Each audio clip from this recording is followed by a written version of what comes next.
നമസ്കാരം. പശ്ചിമ ബംഗാൾ രാഷ്ട്രീയത്തിൽ പുതിയ ചരിത്രം കുറിച്ചുകൊണ്ട് തൃണമൂൽ കോൺഗ്രസിനെ അധികാരത്തിൽ നിന്നും തൂത്തെറിഞ്ഞ് ബി.ജെ.പി ഉജ്ജ്വല വിജയം സ്വന്തമാക്കി. നിയമസഭയിൽ 3-2 ഭൂരിപക്ഷം നേടിയാണ് ബി.ജെ.പിയുടെ തേരോട്ടം. ആകെയുള്ള 294 സീറ്റുകളിൽ 206 സീറ്റുകൾ നേടിയ ബി.ജെ.പി ബംഗാൾ മണ്ണിൽ കരുത്തുറ്റ അധികാരം സ്ഥാപിച്ചിരിക്കുകയാണ്. സംസ്ഥാനത്ത് ദശാബ്ദങ്ങളായി നിലനിന്നിരുന്ന ഗുണ്ടാരാജിനും അഴിമതിക്കുമെതിരായ ജനവികാരമാണ് ഈ വിജയത്തിന് പിന്നിലെന്ന് പ്രാഥമികമായി തന്നെ നമുക്ക് വിലയിരുത്താം. ബംഗാൾ രാഷ്ട്രീയത്തിലെ കരുത്തയായ മമതാ ബാനർജിക്ക് ഇത്തവണ സ്വന്തം തട്ടകത്തിൽ പോലും പിടിച്ചു നിൽക്കാനായില്ല എന്നത് ദേശീയ തലത്തിൽ തന്നെ വലിയ ചർച്ചകൾക്ക് വഴിവെച്ചിരിക്കുകയാണ്.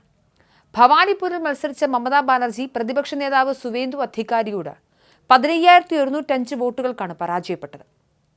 വോട്ടെണ്ണലിന്റെ ആദ്യഘട്ടത്തിൽ മമത മുന്നിലായിരുന്നെങ്കിലും പിന്നീട് സുവേന്ദു അധികാരി ലീഡ് ഉയർത്തുകയും വിജയം ഉറപ്പിക്കുകയുമായിരുന്നു. സ്വന്തം മണ്ഡലത്തിന് പുറമെ നന്ദിഗ്രാമിലും സുവേന്ദു അധികാരി വിജയക്കൊടി പാറിച്ചു. ഇതോടെ ബംഗാളിന്റെ അടുത്ത മുഖ്യമന്ത്രി സുവേന്ദു അധികാരി സ്ഥാനം ആയിരിക്കുമെന്ന് തന്നെയാണ് പുറത്തുവരുന്ന റിപ്പോർട്ടുകൾ. ബംഗാളിലെ ബി.ജെ.പിയുടെ ഈ ചരിത്ര വിജയത്തിന് പിന്നിലെ സൂത്രധാരൻ കേന്ദ്ര ആഭ്യന്തരമന്ത്രി അമിത്ഷായാണ്.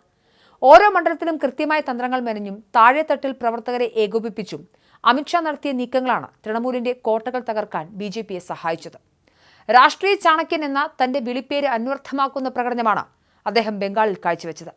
വടക്കൻ ബംഗാളിലും പടിഞ്ഞാറൻ മേഖലകളിലും ബി.ജെ.പി നടത്തിയ ക്ലീൻ സ്വീപ്പ് അമിത്ഷായുടെ തന്ത്രങ്ങളുടെ വിജയമായി രാഷ്ട്രീയ നിരീക്ഷകർ വിലയിരുത്തുന്നുണ്ട്.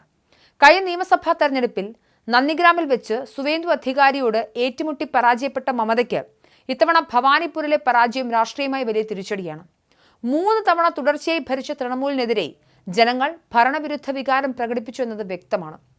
തൃണമൂൽ മന്ത്രിസഭയിലെ 23 പ്രമുഖ മന്ത്രിമാർ പരാജയപ്പെട്ടത് പാർട്ടിയുടെ സംഘടനാ സംവിധാനത്തിന്റെ തകർച്ചയെയാണ് സൂചിപ്പിക്കുന്നത്.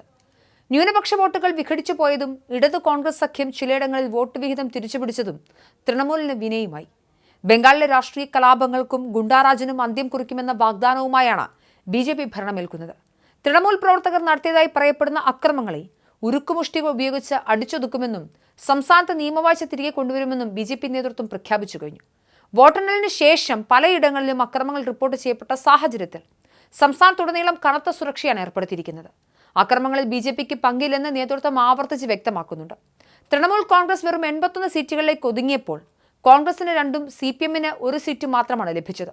കഴിഞ്ഞ തവണ 0ലേക്ക് പോയ ഇടതു വലത് പാർട്ടികൾക്ക് നേരിയ ആശ്വാസം ലഭിച്ചെങ്കിലും ബി.ജെ.പിയുടെ കുതിപ്പിന് മുന്നിൽ ഇവർ നിഷ്പ്രഭരായി. മുതിർന്ന കോൺഗ്രസ് നേതാവ് അധിർ രഞ്ജൻ ചൌധരിയുടെ പരാജയവും ശ്രദ്ധേയമാണ്. ബംഗാൾ നിയമസഭയിൽ ബി.ജെ.പിക്ക് ലഭിച്ച 40% വോട്ട് വിഹിതം വരാനിരിക്കുന്ന കാലം കാവ്യപ്പടയുടേതാണെന്ന സൂചനയാണ് നൽകുന്നത്. സുവേന്ദു അധികാരി മുഖ്യമന്ത്രി പദത്തിലേക്ക് എത്തുന്നതോടെ ബംഗാളിലെ രാഷ്ട്രീയ അന്തരീക്ഷത്തിൽ വലിയ മാറ്റങ്ങൾ പ്രതീക്ഷിക്കുന്നുണ്ട്. തൃണമൂലിന്റെ രാഷ്ട്രീയ രീതികളെയും സംഘടനാ ശൈലിയെയും കൃത്യമായി അറിയാവുന്ന നേതാവ് എന്ന നിലയിൽ സുവേന്ദുവിന്റെ ഭരണം പാർട്ടിക്ക് വലിയ കരുത്തായി മാറും. മമതയുടെ സ്വന്തം അനുയായിയായിരുന്ന സുവേന്ദു തന്നെ അവരെ പരാജയപ്പെടുത്തി മുഖ്യമന്ത്രിയാകുന്നെന്നത് കാലം കരുതിവെച്ച കാവ്യനീതിയായാണ് ബി.ജെ.പി പ്രവർത്തകർ നോക്കിക്കാണുന്നത്.